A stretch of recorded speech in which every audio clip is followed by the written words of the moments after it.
बिस्मिल्लाहिर्रहमानिर्रहीम। आज के लेक्चर में मैं आपके लिए 9th क्लास मैथ्स का पेपर स्वाद बोर्ड वाला जो 23/5/2022 को हुआ है, ठीक है, तो वो मैं आपके लिए सॉल्व करता हूँ। तो सेक्शन ए MCQs टाइप है। सेक्शन ए में एक क्वेश्चन है, question number 1, choose the correct option, ठीक है, चूज़ द करेक्ट ऑप्शन। तो इसमें नंबर 1 है सोल्यूशन ऑफ 2x + 3 = -6x। अगर इसको हम सॉल्व कर लें 2x + 3 = -6x, तो ये हमारे साथ आता है 2x + 3 = -6x। तो ये -6x जब उस साइड पे इस साइड पे आ जाए तो ये हो जाएगा 2x + 6x +3 उस साइड पे -3 हो जाएगा। 2x + 6x से 8x आता है =-3। Both side divide by 8। अगर इस साइड को हम 8 से डिवाइड कर लें, इस साइड से हम 8 से डिवाइड कर लें, 8 ख़त्म हो जाएगा और x = -3/8। तो ऑप्शन नंबर ए इसमें करेक्ट ऑप्शन है। नंबर 2 है x > 0 y < 0 represent the quadrant. हमारे साथ 4 क्वाड्रेंट हैं, x x' y y'। ये फर्स्ट क्वाड्रेंट है, ये सेकंड क्वाड्रेंट है, ये थर्ड है और ये फोर्थ है। अब यहाँ x पॉजिटिव y पॉजिटिव, मतलब ये दोनों पॉजिटिव है, x और y दोनों पॉजिटिव है, ग्रेटर इन x, ठीक है। y यहाँ भी पॉजिटिव और x नेगेटिव है, x नेगेटिव है y पॉजिटिव है, यहाँ पे x भी नेगेटिव है y भी नेगेटिव है, यहाँ पे x पॉजिटिव है और y पे डैश है तो y नेगेटिव है। तो अब हमारे साथ वो क्वाड्रेंट जिसमें x पॉजिटिव और y नेगेटिव हो, तो यहाँ पे फोर्थ क्वाड्रेंट में x पॉजिटिव है और y नेगेटिव है। तो हमारे साथ इसमें option number D correct option है।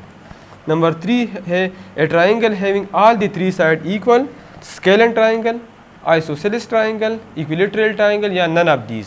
तो स्केलन ट्राइंगल वो होता है जिसमें तीनों साइड बराबर नहीं होती, आइसोसेलेस ट्राइंगल वो होता है जिसमें 2 साइड बराबर होते हैं, और इक्विलेटरल ट्राइंगल जिसमें सारे साइड बराबर होते हैं। तो इस क्वेश्चन नंबर 3 का आंसर ऑप्शन नंबर सी है। नंबर 4 है which of the following is not sufficient condition for the congruency of 2 triangle. तो जब हम 2 ट्राइंगल बराबर साबित करते हैं तो उसकी 3 साइड दूसरे की 3 साइड या 2 एंगल एक साइड दूसरे के 2 एंगल एक साइड मुख्तलिफ कंडीशन हम लेते हैं। इसमें एक कंडीशन है जो हम नहीं ले सकते, अगर एक की 3 एंगल दूसरे की 3 एंगल के बराबर हो। इसलिए फॉर एग्जांपल मैं ये ट्राइंगल बनाता हूँ इक्विलेटरल ट्राइंगल, इसके सारे एंगल 60 है, ये भी 60, ये भी 60, इस तरह ये भी इक्विलेटरल ट्राइंगल है, लेकिन ये तो बराबर नहीं है। तो सिर्फ एक कंडीशन में अगर एक ट्राइंगल की तीनों एंगल दूसरी ट्राइंगल की तीनों एंगल के बराबर हो तो ये कॉन्ग्रुएंट ट्राइंगल नहीं होंगे, क्योंकि इसका मिसाल मैंने दे दिया, ये भी इक्विलेटरल ट्राइंगल है, तीनों एंगल बराबर है, ये भी इक्विलेटरल ट्राइंगल है, तीनों एंगल बराबर है। लेकिन अगर तीनों एंगल बराबर हो तो ज़रूरी नहीं है, ठीक है, कि इसकी ये हमारे साथ कॉन्ग्रुएंट है। या इस तरह कोई और एग्जाम्पल भी देख सकते हैं।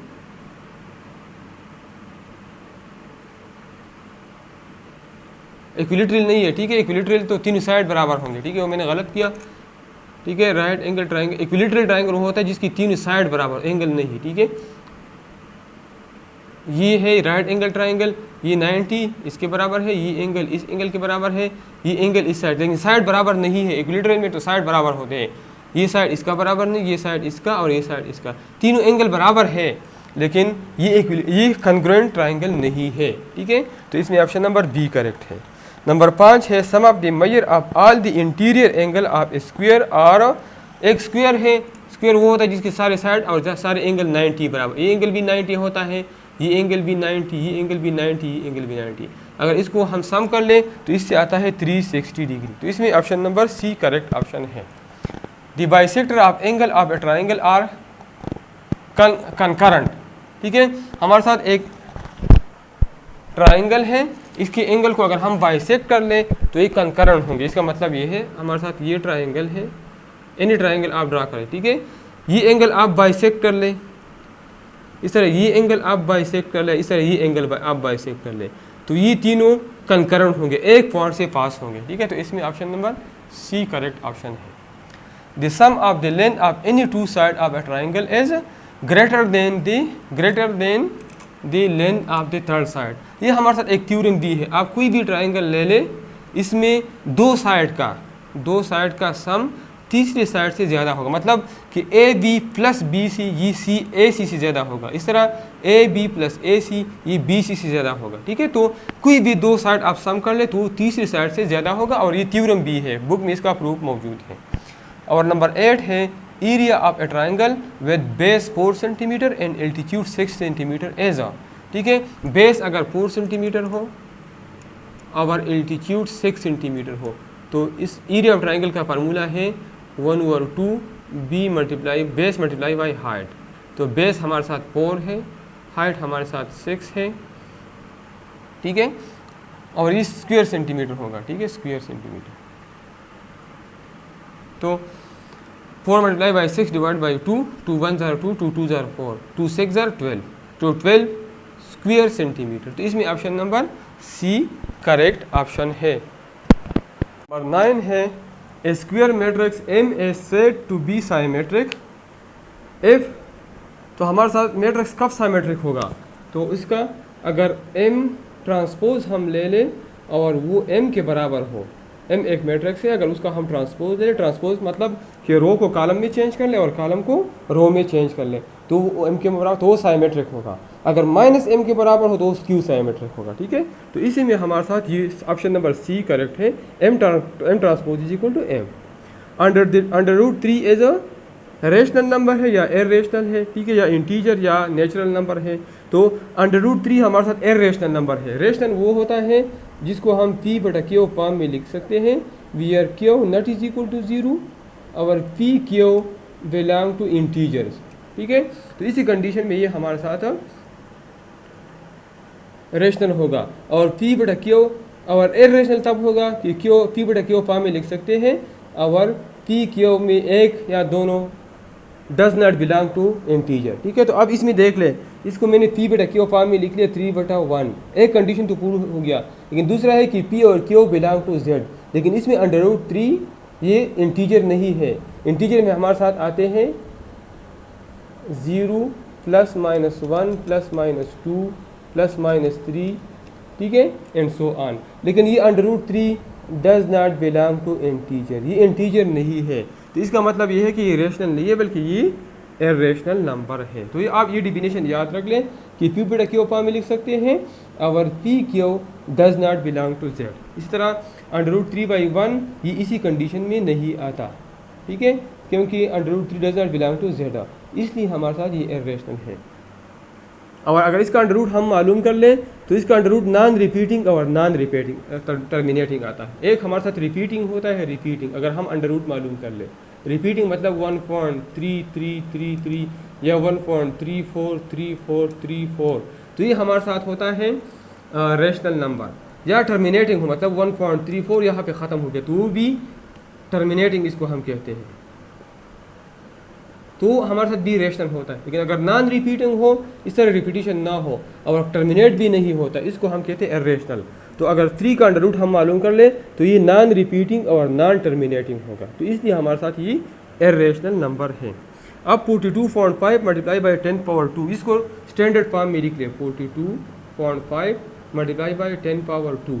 तो फॉन्ट स्टैंडर्ड फॉर्म में मतलब कि फॉन्ट हम ऐसी पोजीशन पे लाए कि लेफ्ट साइड सिर्फ एक नॉन जीरो नंबर हो, मतलब यहाँ पे 4.25।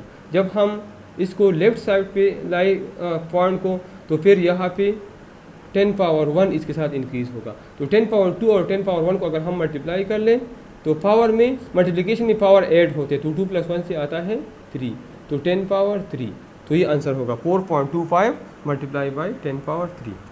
And the expression 4x - 5y + 2, इसमें -5 क्या है, ये y का कोएफिशिएंट है। तो यहाँ पे आंसर है ऑप्शन, ये कांस्टेंट टर्म है या वेरिएबल है या कोएफिशिएंट, तो हमारे साथ ये कोएफिशिएंट है, ठीक है। a - b a² + ab + b², ये हमारे साथ फार्मूला है, a³ - b³ फार्मूला, ये हमारे साथ बराबर है a - b। जब हम 10 क्लास में सॉल्व करेंगे तो ये सारी चीज़ें मैं डिटेल से एक्सप्लेन करूँगा। a - b a², जब यहाँ पे माइनस हो तो यहाँ पे प्लस होगा, a² + ab product of a and b और प्लस b², तो ये फार्मूला है। तो ये हमारे साथ बराबर है a³ - b³ का। तो ऑप्शन नंबर बी इसमें करेक्ट ऑप्शन है।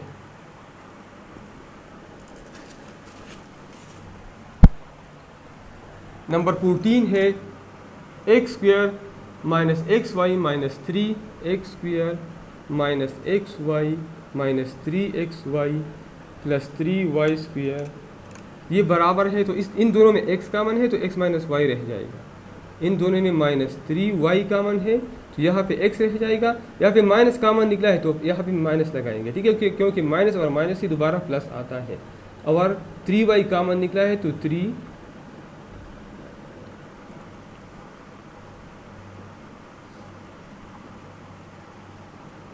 ठीक है, यहाँ पे हमारे साथ 3y कामन है तो x माइनस 3 रह जाएगा।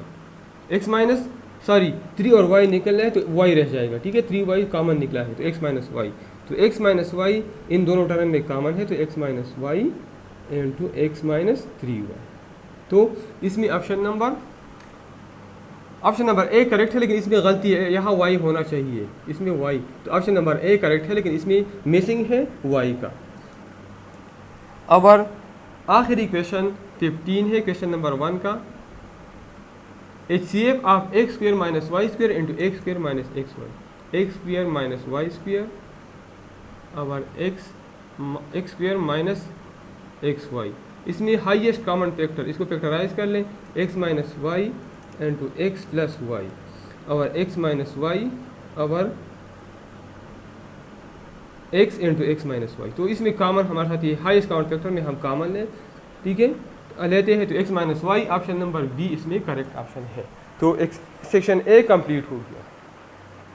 सेक्शन बी है क्वेश्चन नंबर 2। सेक्शन बी में attempt any 9 of the following parts, all parts carry equal marks, सारे पार्ट्स के मार्क्स बराबर हैं, ठीक है। इस वीडियो के स्टार्ट में मैंने यहाँ स्वाद बोर्ड लिखा है, असल में ये मर्दान बोर्ड है, ठीक है। स्वाद बोर्ड वाला पेपर मैं दूसरी वीडियो में सॉल्व करूँगा, ठीक है। तो ये हमारे साथ क्वेश्चन नंबर 1 है। ए बी सी डी और की वैल्यू मालूम करनी है, दोनों मैट्रिक्स बराबर है। जब ये दोनों मैट्रिक्स बराबर हो तो इसकी करेस्पॉन्डिंग एलिमेंट्स भी बराबर होंगे। As the two matrices are equal so their corresponding elements will also be equal।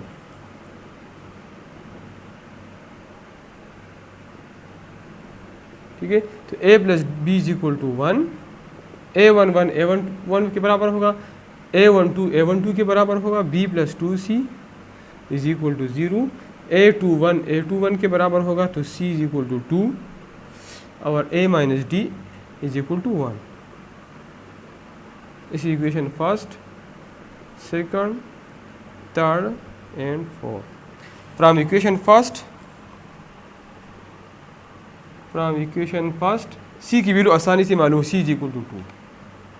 आप अगर ये वैल्यू में इक्वेशन नंबर 2 में पुट कर लो तो b की वैल्यू मालूम हो जाएगी। Put c is equal to 2 and equation number second, तो ये हमारे साथ बन जाएगा b प्लस 2c, तो c की जगह पुट कर ले 2 इज इक्वल टू 0, तो b plus 4 is equal to 0 या b इज इक्वल टू -4। अब b इज इक्वल टू -4 की वैल्यू आप इक्वेशन नंबर 1 भी पुट कर लें। Put in equation number 1, equation 1 में जब हम पुट करेंगे तो a प्लस b, तो a plus b a minus 4 is equal to 0 या a is equal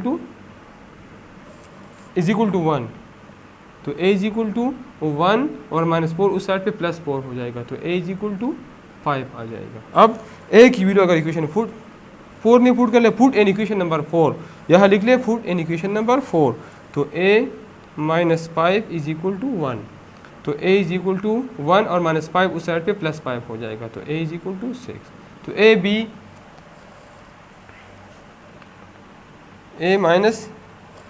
minus d, तो a की वैल्यू 5 है, तो 5 और minus d is equal to 1, तो 5 1 इस साइड पे -1 हो जाएगा और माइनस डी उस साइड पे +d हो जाएगा, तो d is equal to 4।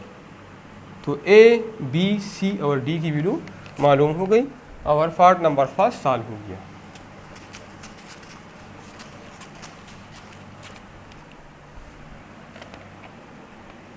Number 2 है सिंप्लीफाई 5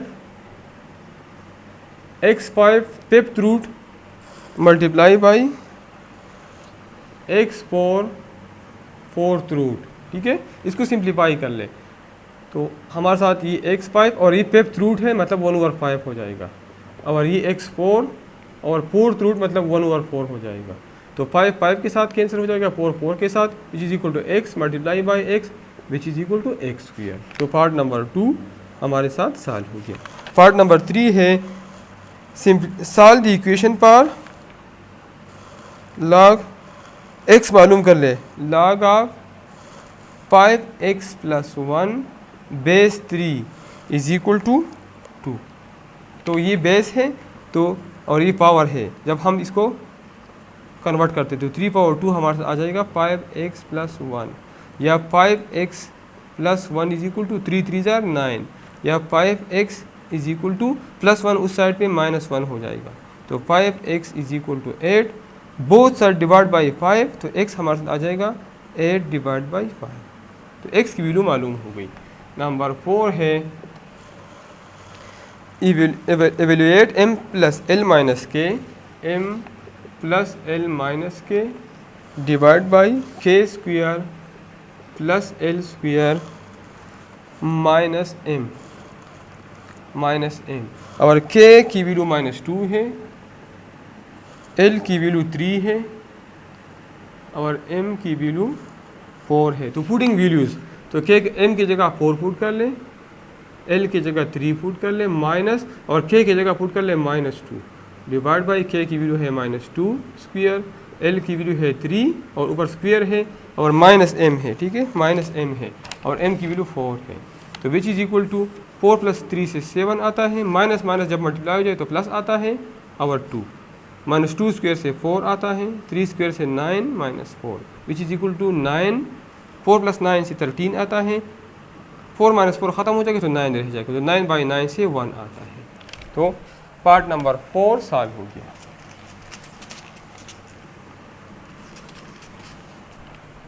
नंबर 5 है find the value of x² + y² and xy। x² + y² की वैल्यू मालूम करें और xy की वैल्यू मालूम करें। हमें गिवन है कि x + y हमारे साथ 7 है और x - y हमारे साथ 3 है। बुक में हमने एक फार्मूला पढ़ा है as x + y whole square plus x - y whole square is equal to 2a² + b²। तो पुटिंग वैल्यूज 7 वैल्यू है इसकी, 7 स्क्वायर प्लस x - y की वैल्यू है 3 स्क्वायर है is equal to 2 × a², 2 × x² + y²। तो इसकी वैल्यू हमने मालूम करना है, तो 2x² + y²। तो 7 7 जार 49 प्लस 3 3 जार 9 is equal to 2 × x² + y²। इसको ऐड कर 9 + 9 18 और 5 is equal to 2 × x² + y²। यहाँ लिख ले बोथ साइड डिवाइड बाई 2, तो 58 डिवाइड बाई 2 और इसको जब 2 भी डिवाइड करें तो 2 ख़त्म हो जाएगा, x² + y², या x² + y² हमारे साथ आ जाएगा 58 डिवाइड बाई 2 से आता है 29। और दूसरा है कि एक्स वाई की वैल्यू मालूम कर ले, तो हमें फार्मूला मालूम है x + y whole square plus x - y whole square is equal to 4xy, ठीक है। तो x + y की वैल्यू है 7, x - y की वैल्यू है 3 square is equal to 4xy। तो 49 - 9 इज इक्वल टू 4xy। तो 49 - 9 से 40 आता है is equal to 4xy। Both side divide by 4 is equal to 4xy divide by 4, 4 4 के साथ कैंसिल, 4 1 जार 4, 4 10 जार 40, तो xy हमारे साथ आ जाएगा 10। तो दोनों वैल्यूज़ हमने मालूम की। तो पार्ट नंबर 5 सॉल्व हो गया।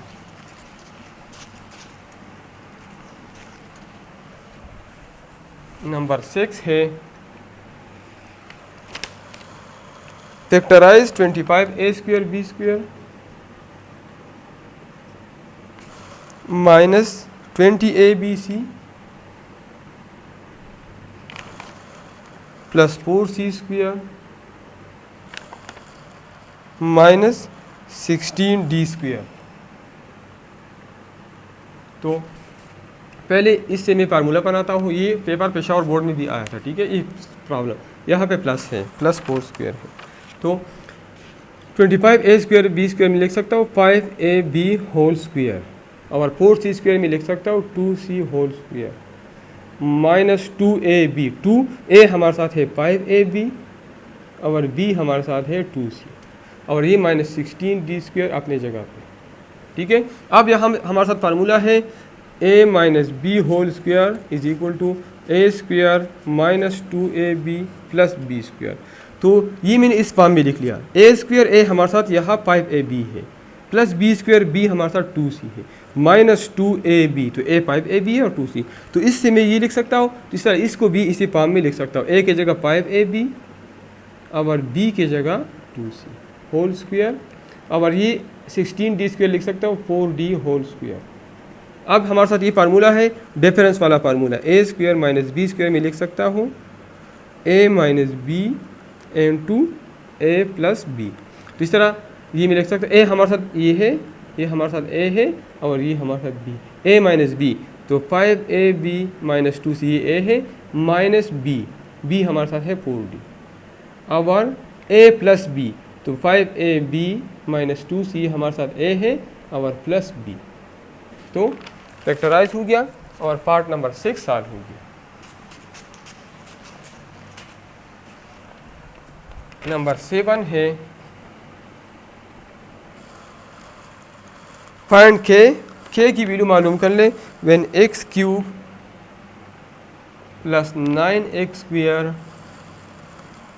Minus 3k minus 4x minus 3k minus 4x plus 2 is equal to 0, और k की वैल्यू मालूम कर ले when this is divisible by x minus 1, divisible by x minus 1, मतलब ये पोलिनोमियल x माइनस 1 भी कम्प्लीटली डिविजिबल है। तो p ऑफ x में लिख सकता हूँ x³ plus 9x² minus 3k minus 4x plus 2 is equal to 0 when this polynomial is completely divisible by x minus 1। तो x माइनस 1 इसका फैक्टर है, तो इसका रूट होगा x minus 1 as factor of given polynomial. So x is equal to 1 will be root of given polynomial, ठीक है, ये root होगा ऑफ गिवन पोलिनोमियल, ठीक है। तो अगर ये रूट मतलब कि अगर ये मैं यहाँ पुट कर लूँ तो इसका आंसर 0 होगा, put x is equal to 1। Root जब मैं पोलिनोमियल में पुट करूँ तो इससे 0 आएगा, ठीक है। यहाँ पे मैं x इज इक्वल 1 पुट करता हूँ, तो 1³ प्लस 9 इंटू 1² माइनस 3, ये k है, 3k माइनस 4 इंटू 1 प्लस 2। अब रिजल्ट 0 क्योंकि मैंने 1 पुट कर दिया, तो 1 9 इंटू 1 से 9 आता है, माइनस 3k और माइनस माइनस से प्लस आता है। 1 मल्टीप्लिकेटिव आइडेंटिटी कोई फ़र्क नहीं पड़ता, दोबारा वही चीज़ आएगा, ठीक है। और माइनस माइनस के मल्टीप्लिकेशन से प्लस आता है, plus 2 is equal to 0। 1 plus 9 से हमारे साथ 10 आता है, 10 प्लस 4 से हमारे साथ 1 प्लस 9 से 10, 10 प्लस 4 से 14 plus 4 16, 16 minus 3k is equal to 0, या माइनस 3 का अगर उस साइड पे मैं लिख लो तो प्लस 3k हो जाएगा is equal to 16। Both side divide by 3, तो k हमारे साथ आ जाएगा 16 डिवाइड बाई 3। तो पार्ट नंबर 7 हमारे साथ सॉल्व हो गया। नंबर 8 है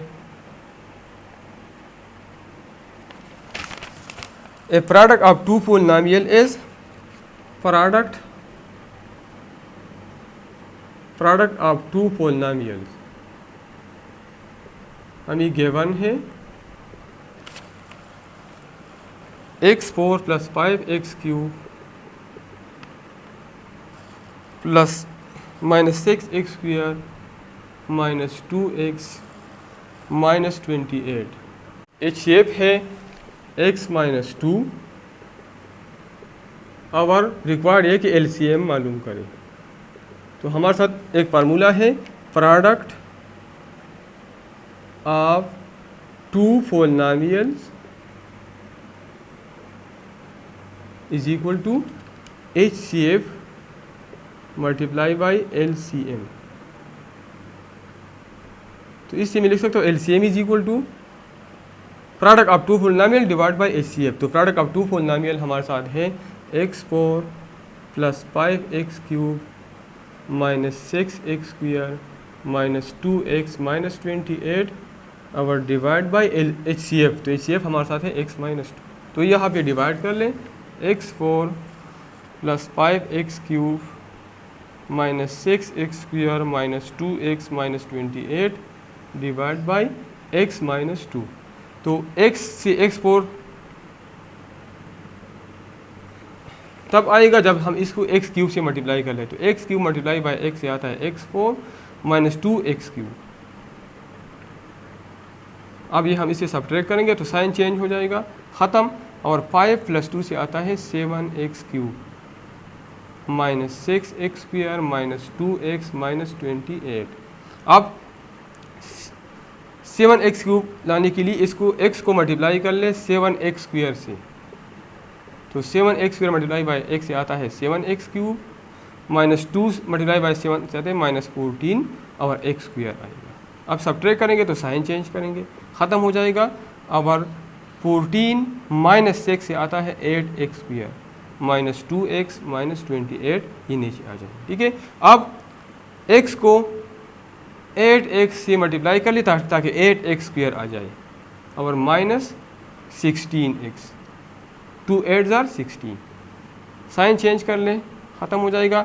16 माइनस 2 से आता है 14x माइनस 28। अब x को 14 से मल्टीप्लाई कर लें तो 14x और माइनस 14 2 जार 28, इससे 0 आता है। तो इसका मतलब है कि LCM हमारे साथ आ जाए। LCM is equal to this divide by this is equal to x³ plus 7x² plus 8x plus 14। तो LCM हमारे साथ मालूम हो गया।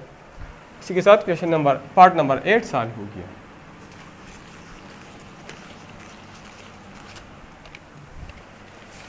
नंबर 9 है,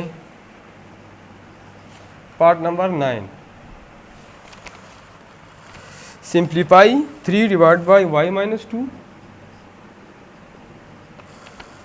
minus y divide by y² minus 4। तो इसके मैं लिख सकता हूँ 3 divide by y minus 2 minus y, और ये y² माइनस 4 हमारे साथ बराबर है y² minus 2²। a² minus b² वाला फार्मूला है y minus 2 into y plus 2। तो ये मैं लिख सकता हूँ y minus 2 into y plus 2। अब इसका एलसीएम आ जाएगा y minus 2 into y plus 2। तो this divide by this y minus 2 से ख़त्म हो जाएगा, तो y प्लस 2 रह जाएगा। तो 3 into y प्लस 2, और यहाँ ये दिस डिवाइड बाई दिस से 1 आता है तो माइनस y आ जाएगा। अब इसको मल्टीप्लाई कर ले तो 3y प्लस 3 2 जार 6 और minus y divide by y minus 2 into y plus 2। अब यहाँ पे 3y माइनस y से आता है 2y plus 6 divide by y minus 2 into y plus 2 which is equal to, इन दोनों में 2 कॉमन है तो y, और यहाँ 6 से 2 कॉमन है तो 3 रह जाएगा, divide by y minus 2 into y plus 2। तो पार्ट नंबर 9 सॉल्व हो गया। पार्ट नंबर 10 है, find the square root of x² plus y² plus 8xy plus 16। इसका स्क्वायर रूट मालूम कर ले फैक्टराइजेशन से। तो x² y² है, तो a² मतलब xy होल स्क्वायर प्लस 4² और प्लस 2ab। xy a हमारे साथ xy है और b 4 है, तो हमारे साथ a plus b whole square वाला फार्मूला बनता है xy plus 4 whole square.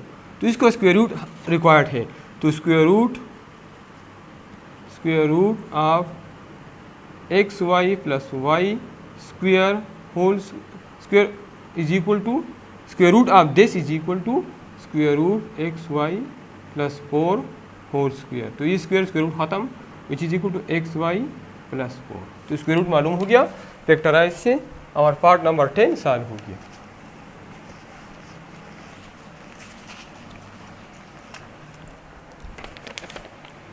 Number 11 है सॉल्व पर एक्स मालूम कर ले when 3x minus 5 modulus plus 7 is equal to 11। ठीक है, तो सब्ट्रैक्ट 7 फ्रॉम बोथ साइड, तो 3x minus 5 is equal to 11 minus 7।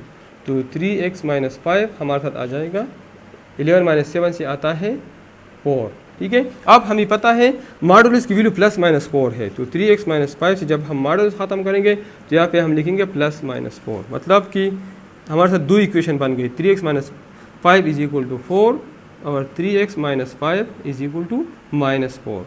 तो 3x is equal to minus 5 इस साइड पे प्लस 5 हो जाएगा, और 3x ये प्लस 5 हो जाएगा माइनस 4। तो 3x is equal to 5 plus 4 से 9 आता है, और 3x is equal to 5 minus 4 से 1 आता है। बोथ साइड डिवाइड बाई 3, तो 3x divide by 3 is equal to 9 divide by 3। यहाँ भी बोथ साइड डिवाइड बाई 3, तो 3x divide by 3 is equal to 1/3।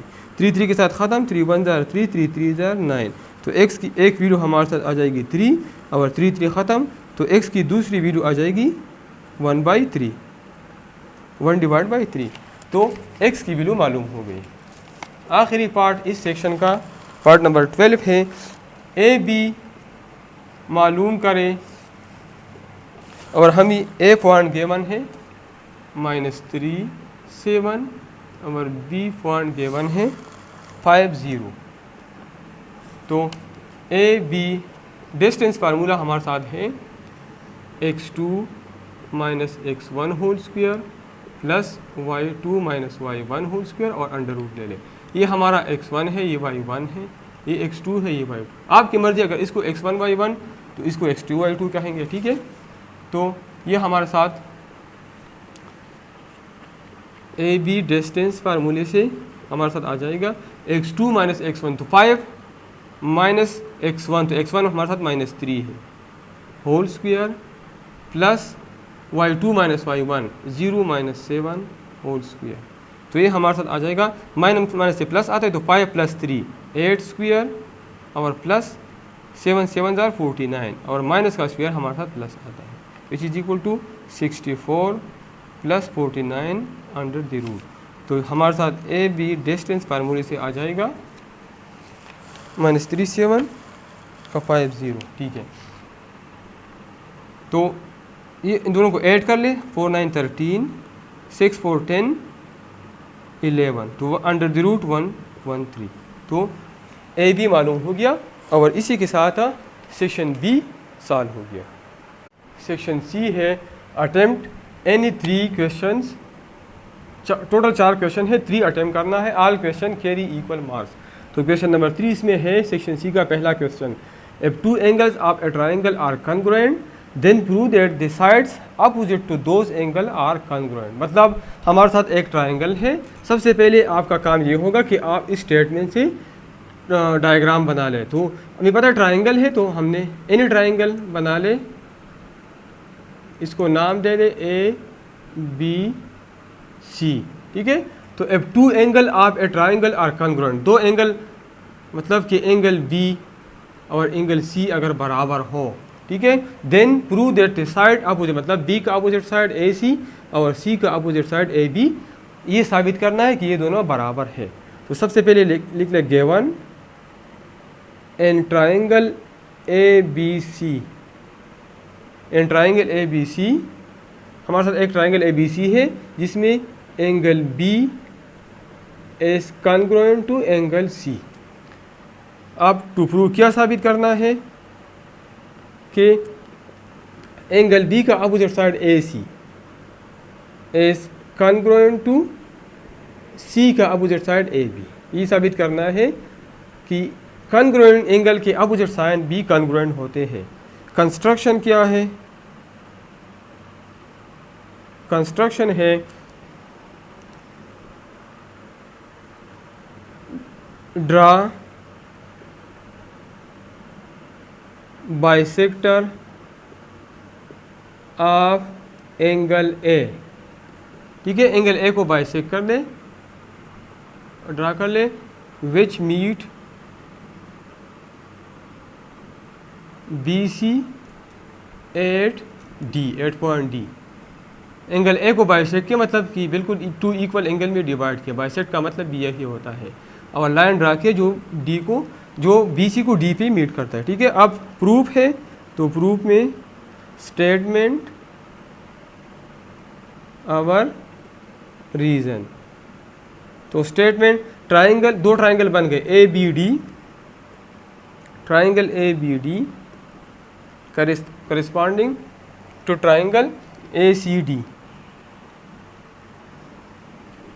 A D बराबर है ए डी, कंग्रुएंट है ए डी का, क्योंकि ये दोनों ट्राइंगल में कॉमन है। Angle B is congruent to angle B, angle C, ये हमारा ये गिवन है, ये गिवन है कि एंगल बी और एंगल सी कंग्रुएंट है, ठीक है, ये गिवन है। और तीसरा angle 1 is equal to angle 2, angle 1 is congruent to angle 2। Construction में हमने बाइसेक्ट किया, ये कंस्ट्रक्शन है क्योंकि हमने ये एंगल ए बाइसेक्ट किया दो इक्वल एंगल में 1 और 2 में, ठीक है। So triangle A B D is congruent to triangle A C D, ठीक है। Side angle angle is congruent to side angle angle, ठीक है।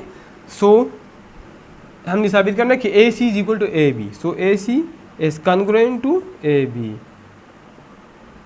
corresponding sides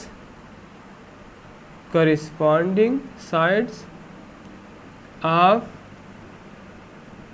congruent triangles, corresponding sides of congruent triangle, hence proved that angle side opposite to equal congruent angle are congruent, ठीक है। B और C angle congruent है, तो हमने साबित किया कि इसका अपोजिट साइड और इसका अपोजिट साइड भी congruent होंगे, ठीक है। तो क्वेश्चन नंबर 3 हमारे साथ सॉल्व हो गया। क्वेश्चन नंबर 4 है any point on the right bisector of A line segment is equidistant from in points of this segment. इस जुमले का मतलब ये है कि अगर हमारे साथ एक पॉइंट हो और उससे हम एक लाइन पे any point on the right bisector of A line is equidistant from in point of, हमारे साथ ए एक लाइन है, इसको मैं नाम देता हूँ ए बी का, और यहाँ इसका मैं राइट बाइसेक्टर ड्रा करता हूँ। एग्जैक्टली राइट बाइसेक्टर का मतलब ये कि इसके परपेंडिकुलर भी होगा और ये इसको दो इक्वल पार्ट्स में भी डिवाइड करेगा, ठीक है। तो ये पॉइंट, इसको मैं यहाँ भी पॉइंट ले, मतलब यहाँ भी आप पॉइंट ले लें, अगर यहाँ आप पॉइंट ले लें, यहाँ पॉइंट ले लें, तो ये ए और बी सी सेम डिस्टेंस पे होगा। आप कहाँ जहाँ भी पॉइंट लेते हैं, यहाँ यहाँ यहाँ जिस पॉइंट, जहाँ भी इस लाइन पे आप पॉइंट लेते हैं, जब बशर्ते कि ये राइट बाइसेक्टर हो, तो ये ए और बी से सेम डिस्टेंस पे होगा, ठीक है। तो मैं ये पॉइंट पी यहाँ लेता हूँ, ठीक है, इसको मैं डी का नाम देता हूँ, ठीक है। तो सबसे पहले मैं गिवन लिखता हूँ,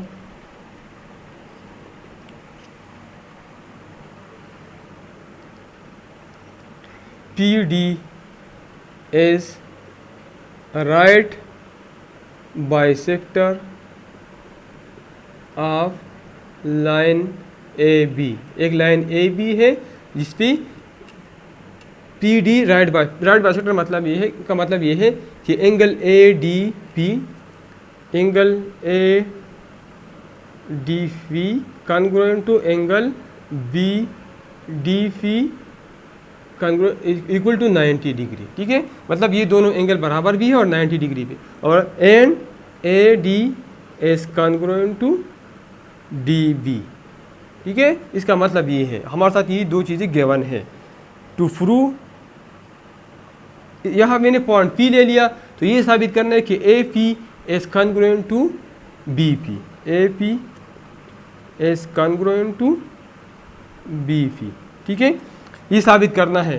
तो कंस्ट्रक्शन में लिख ले join P to A and B, P को ए और बी से जॉइन किया, ठीक है। तो कंस्ट्रक्शन आप यहाँ पे लिख ले join join P to A and B. Our proof में statement, our reason.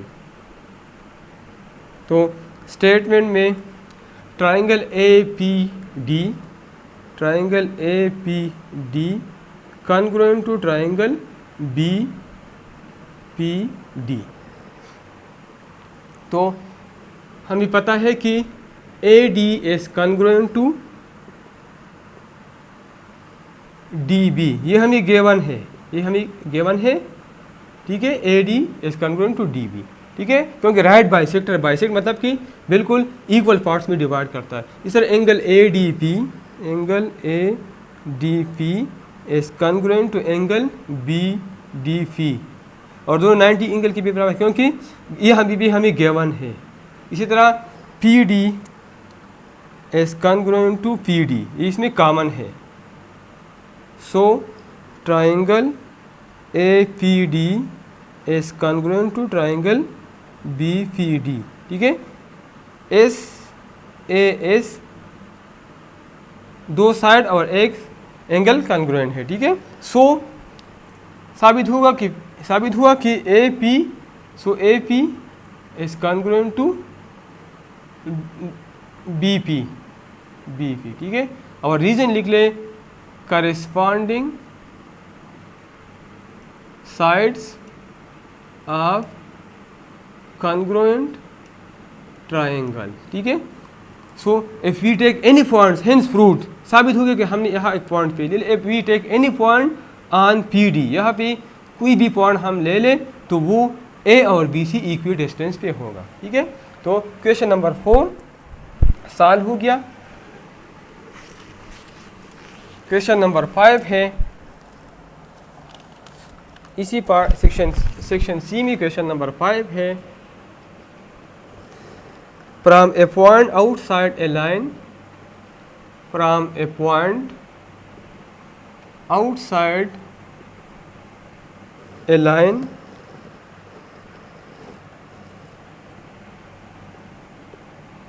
from a point outside a line, the perpendicular is the shortest distance, the perpendicular is the shortest distance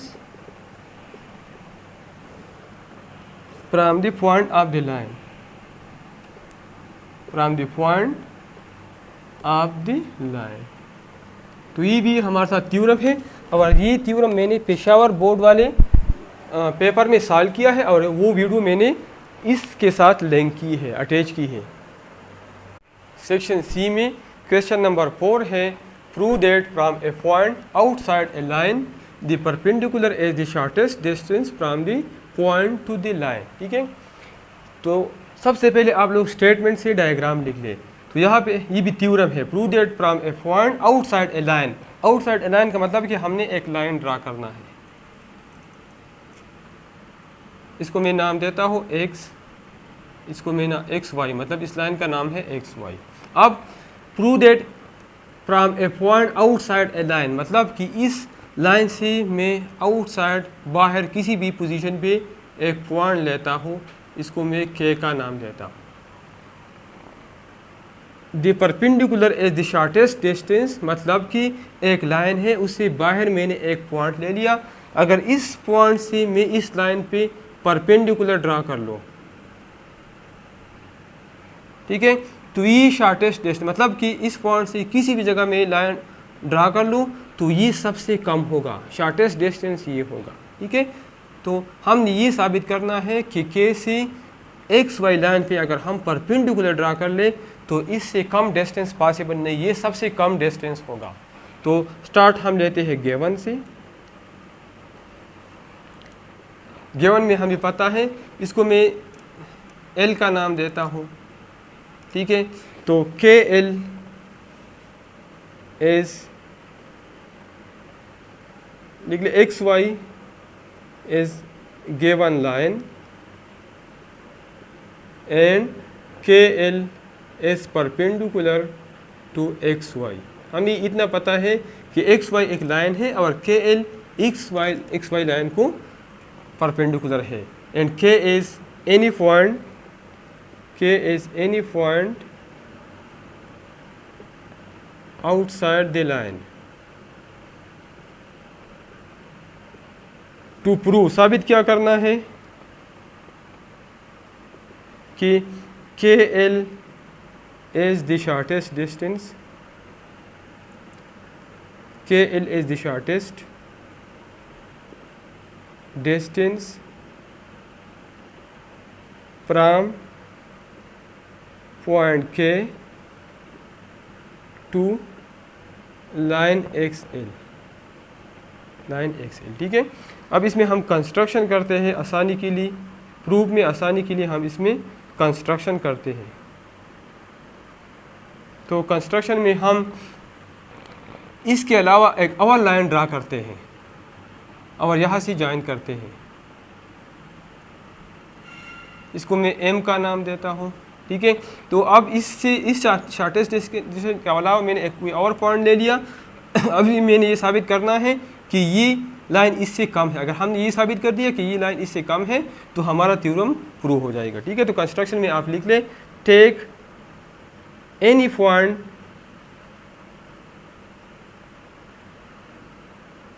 point M other than L, मतलब इस perpendicular के अलावा जो मैंने L नाम दिया, इससे कोई और पॉइंट, इसके अलावा कोई और पॉइंट ले ले other than L, and join के टू एम, के को एम के साथ ज्वाइन कर ले, ठीक है। अब मैंने ये साबित करना है कि ये के एल इस के एम से कम है, ठीक है। तो प्रूफ में आप जाएं,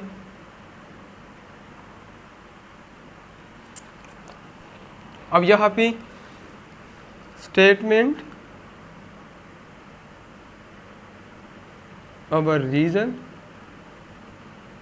स्टेटमेंट में हमें पता है कि एंगल के एल एम, ये वाला एंगल, ये हमारे साथ 90 के बराबर है, एंगल के एल एम ये बराबर है 90 डिग्री का, ठीक है। और ये हमें गिवन है क्योंकि हमें पता है कि K L is perpendicular to X M, ठीक है। अब ये एंगल 90 डिग्री का है, ठीक है। तो हमें ये भी पता है कि ये एंगल, ये वाला एंगल ये 90 से कम है। 90 से इसलिए कम है कि राइट एंगल ट्रायंगल में अगर एक एंगल 90 हो तो बाकी दोनों का सम 90 के बराबर होगा, मतलब इंडिविजुअली ये एंगल भी 90 से कम होगा और ये एंगल भी 90 से कम होगा। तो मैं लिख सकता हूँ angle K M L, angle K L M is less than 90 degree. तो रीजन लिख ले, an right angle triangle only one angle will be 90 degree, ठीक है, and other two angle will be less than 90, मतलब ये भी 90 से कम होगा और ये भी 90 से कम होगा क्योंकि इन दोनों का सम 90 के बराबर होगा, ठीक है। तो इसका मतलब ये है, अब इस एंगल का जो अपोजिट साइड है वो के एम है और इस एंगल का जो अपोजिट साइड है वो के एल है। तो ग्रेटर एंगल का अपोजिट साइड ग्रेटर है स्मॉलर एंगल के अपोजिट साइड से, मतलब कि K M is greater than K L, K M is greater than side opposite to the greater angle, side opposite to the greater angle will be greater than side opposite to the smaller angle, side opposite to the smaller angle, मतलब कि बड़े angle का सामने वाला side वो छोटे angle की सामने वाले साइड से बड़ा होगा, ठीक है। तो के एम ये एंगल एल जो 90 डिग्री के बराबर है उसके सामने है, और के एल ये एंगल एम के सामने जो 90 से कम है उसके बराबर है। तो इसका मतलब है कि K M is greater than के, या हम लिख सकते हैं के एल, जब के एम के एल से बड़ा है तो के L will be less then के एम, के L will be less then के एम, ठीक है। और ये हमारे साथ रिफ्लेक्सिव प्रॉपर्टी है। रिफ्लेक्सिव प्रॉपर्टी का मतलब ये है अगर के एम के एल से बड़ा है तो लाजिमी बात है कि के एल के एम से छोटा होगा, रिफ्लेक्सिव प्रॉपर्टी। तो हमारे साथ साबित हो गया कि के एल के एम से बड़ा है।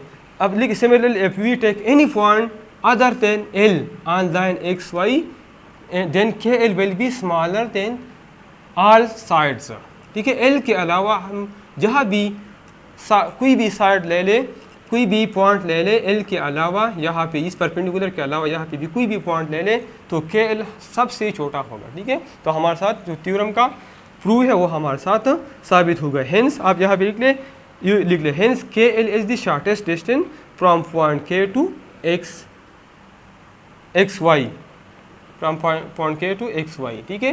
के से एक्स वाई पे ये शॉर्टेस्ट डिस्टेंस है, ठीक है। तो हमारा थ्योरम प्रूव हो गया और इसी के साथ क्वेश्चन नंबर 4 ख़त्म हो गया। क्वेश्चन नंबर 6 है construct a triangle A B C with measures angle A is equal to 60 degree, A B is equal to 4 centimetre and A C is equal to 5 centimetre, ठीक है। तो इसमें पहले आप लिख ले गेवन हमें ये गेवन है कि एंगल ए 60 डिग्री के बराबर है, ए बी 4 सेंटीमीटर है और ए सी 5 सेंटीमीटर है। रिक्वायर्ड क्या है, draw triangle A B C. Construction steps, construction में जो आप यहाँ पे करते हैं वो आप तो रूलर की मदद से आप सबसे पहले ए बी ड्रा कर ले 4 सेंटीमीटर, ठीक है। रूलर की मदद से आप ड्रा कर सकते हैं, ए बी ड्रा कर ले 4 सेंटीमीटर, यहाँ पे ए लिख ले, यहाँ पे बी और 4 सेंटीमीटर। यहाँ पे कंस्ट्रक्शन में स्टेप नंबर 1 लिख ले I drew A B is equal to 4 centimetre.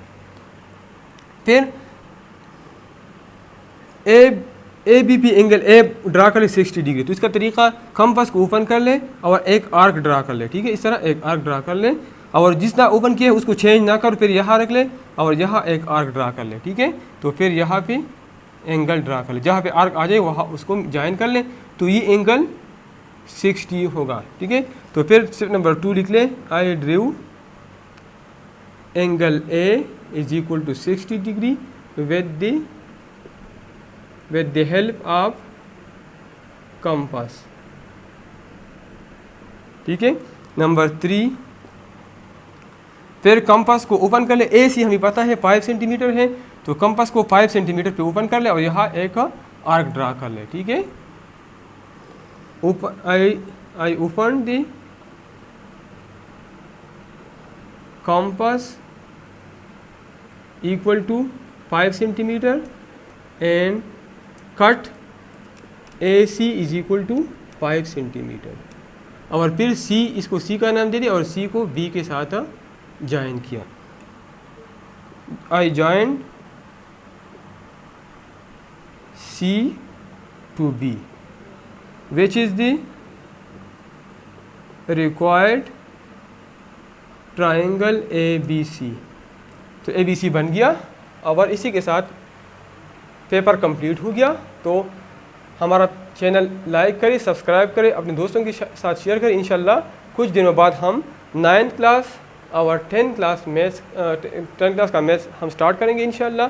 तो आप 8, 9 और 10 क्लास के स्टूडेंट के साथ भी मेरा चैनल शेयर करें।